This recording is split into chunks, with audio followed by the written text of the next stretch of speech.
Well, Prime Minister Mark Carney was in northern BC today announcing the latest major projects on his national wish list, two of them right here in BC. For more on that, let's go to Rob Shaw at the BC Legislature.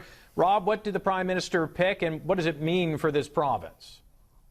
Well, Paul, the two projects making the cut today for the second tranche of the major projects list, the St. Lissam's floating LNG terminal near Prince Rupert and BC Hydro's North Coast transmission line. That's on top of the other projects that made the first round of the Prime Minister's list last month, LNG Canada Phase 2 and the Red Chris copper mine. The Prime Minister, Mark Carney, making the announcement in Terrace today, along with some mines that he picked in eastern Canada, an Arctic hydro energy project. The St. Lissam's LNG project already has federal and provincial approval. A partner is the Nisga'a Nation, but there are some other First Nations along the proposed gas pipeline corridor from the northeast to the project that are opposed to that.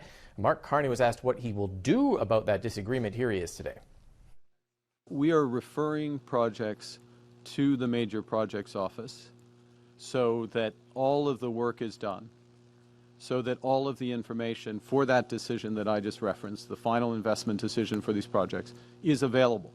And a crucial component of that, I don't mind repeating myself about this because it's essential, is full First Nations partnership and participation.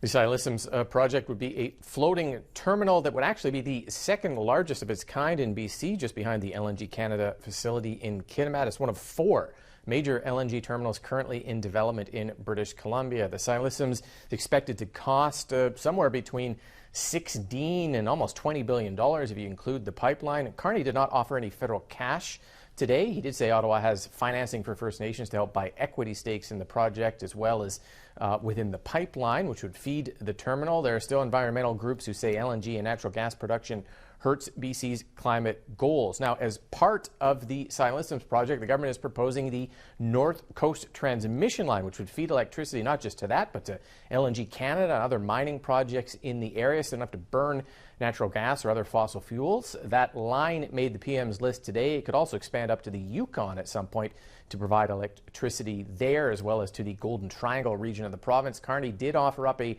$140 million loan from the Canada Infrastructure Bank. That's on a $6 billion transmission line, so not much help there. BC already has legislation to exempt that line from normal oversight from the regulator and fast track it, making Ottawa's show of support more symbolic than anything. But here's the Premier on the value today of the move. These projects are really significant. The three projects that were named specifically by the Prime Minister, two of them are closely connected, involve they're projects that stretch over a significant portion of the province. So they involve a number of communities. They involve a number of First Nations. They bring a complexity with that as a result, where there's often federal jurisdiction that's very helpful to us to resolve longstanding issues, to win support for the project, or to help do things faster.